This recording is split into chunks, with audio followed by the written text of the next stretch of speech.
Asset recovery is a priority, top priority of our government. এটা ইউকেতে প্রচার হোক, আর মিডল ইস্টে হোক, আর সাউথ ইস্ট এশিয়ার যে কোনো জায়গায় হোক, সেন্ট্রাল এশিয়াতে হোক, যেখানে আমরা ট্র্যাক অ্যান্ড ট্রেস করতে পারবো, we will try and get and retain the money that belongs to the people of our country.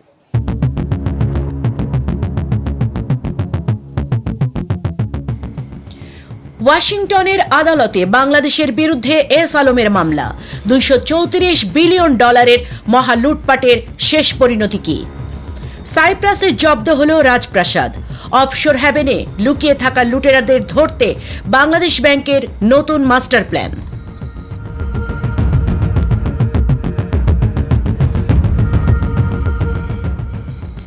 Washington DC বিশ্ব ব্যাংকের আন্তর্জাতিক বিনিয়োগ বিরোধ নিষ্পত্তি কেন্দ্র বা আইসিএসআইডি, সেখানে একটি মামলা দায়ের করা হয়েছে। কার বিরুদ্ধে? খোদ বাংলাদেশ রাষ্ট্রের বিরুদ্ধে। আর মামলাটি করেছেন এমন একজন ব্যক্তি যার বিরুদ্ধে নিজ দেশের ব্যাংক ব্যবস্থা ধ্বংস করে হাজার হাজার কোটি টাকা বিদেশে পাচারের অভিযোগ রয়েছে। এস আলম গ্রুপের কর্ণধার সাইফুল আলম। যে মানুষটির সাম্রাজ্য গড়ে উঠেছে এদেশের সাধারণ মানুষের আমানতের টাকায়, তিনি আজ আন্তর্জাতিক আদালতে দাঁড়িয়ে বাংলাদেশেরই বিচার চাইছেন। কি অদ্ভুত এক স্পর্ধা, তাই না? কিন্তু এই স্পর্ধার পিছনে লুকিয়ে আছে এক গভীর আতঙ্ক। কারণ বাংলাদেশ সরকার এবার এমন এক পথে হেঁটেছে যা গত 15 বছরে কেউ কল্পনাও করতে পারেনি। লুটেরাদের নিরাপদ স্বর্গ বলে পরিচিত ভূমধ্যসাগরের দ্বীপরাষ্ট্র সাইপ্রাসে এবার বড় ধরনের আঘাত এনেছে ঢাকা।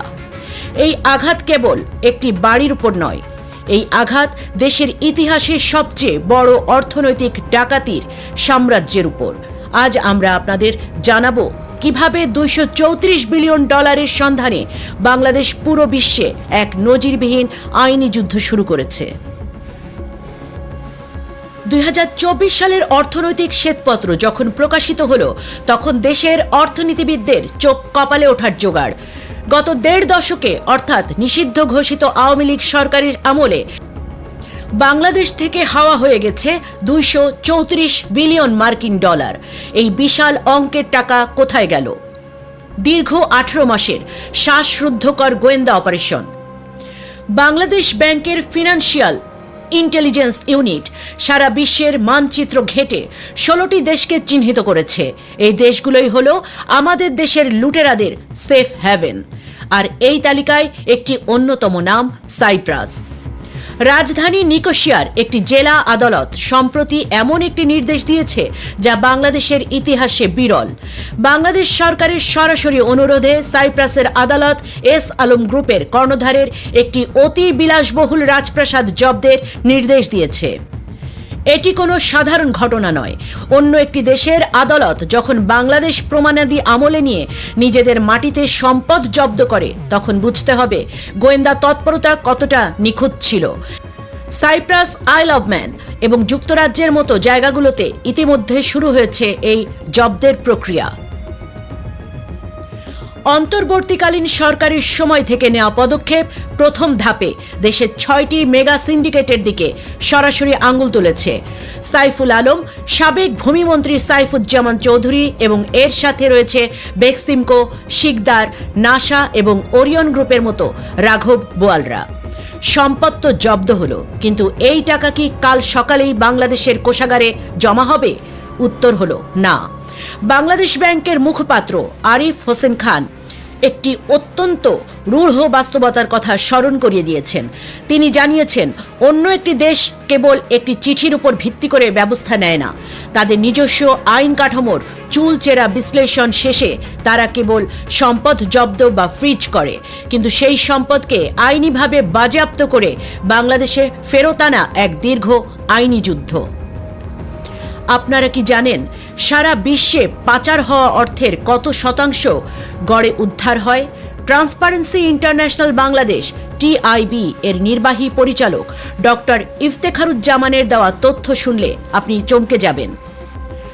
মাত্র 1% এবং এই সামান্য 1% ফেরত আনতেও কখনো কখনো 7 থেকে 20 বছর সময় লেগে যায়। কেন এই লড়াই এত কঠিন? কারণ গন্তব্য দেশের আদালতে গিয়ে প্রমাণ করতে হয় যে এই অর্থ বাংলাদেশ থেকে অবৈধভাবে উপার্জিত এবং অবৈধ পথেই সেখানে প্রবেশ করেছে। গবেষণা প্রতিষ্ঠান BISS এর পরিচালক ডক্টর মাহফুজ কবির পরিস্থিতিকে আরও পরিষ্কার করেছেন। তিনি জানান, পাচারকারীরা অত্যন্ত চতুর। তারা সরাসরি টাকা কোনো দেশে নেয়নি, তারা থার্ড কান্ট্রি বা তৃতীয় কোনো দেশ হয়ে টাকা বিনিয়োগ করেছে। ফলে সাইপ্রাস বা যুক্তরাজ্যের আদালত যদি সম্পদ জব্দও করে, তারা সেই অর্থ নিজেদের রাষ্ট্রীয় কোষাগারে রেখে দিতে পারে। অর্থাৎ টাকা উদ্ধার হলেও তা বাংলাদেশের গরিব মানুষের কাছে নাও পৌঁছাতে পারে। এটি এক ভয়ঙ্কর ফাঁদ। এই পাহাড়সম আইনি দেয়াল ভাঙতে বাংলাদেশ ব্যাংক এবার এক অভিনব কৌশল হাতে নিয়েছে।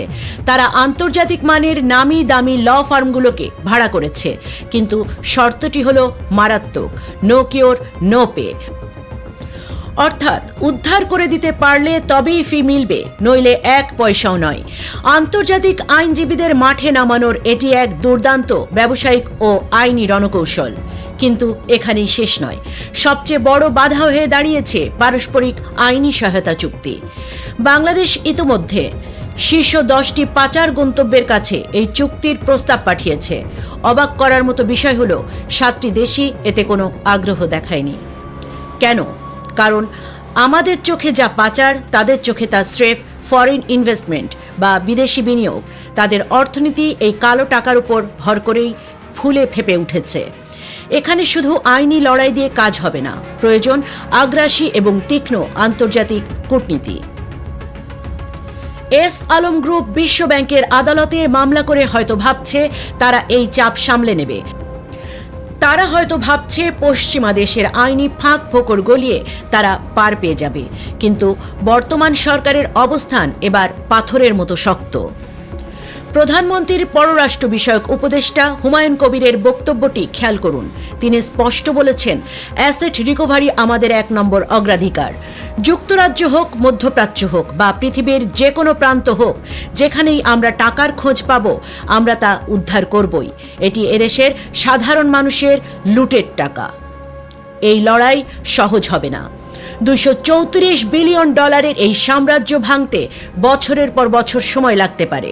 কিন্তু সাইপ্রাসের এই রাজপ্রাসাদ জব্দ হওয়া আমাদের বলে দিচ্ছে, লুটেরাদের সুরক্ষিত দুর্গে ফাটল ধরেছে। বাংলাদেশ আজ প্রমাণ করতে বদ্ধপরিকর যে দেশের অর্থনীতিকে পঙ্গু করে দিয়ে বিদেশের মাটিতে শান্তিতে ঘুমানোর দিন শেষ হয়ে আসছে। পাচার হওয়া অর্থ ফেরানোর এই দীর্ঘমেয়াদী আইনি লড়াই, বিশ্বব্যাংকের আদালতে এস আলমের মামলার পরিণতি এবং আন্তর্জাতিক কূটনীতির প্রতিটি রুদ্ধশ্বাস আপডেট সবার আগে জানতে চোখ রাখুন আমাদের চ্যানেলে।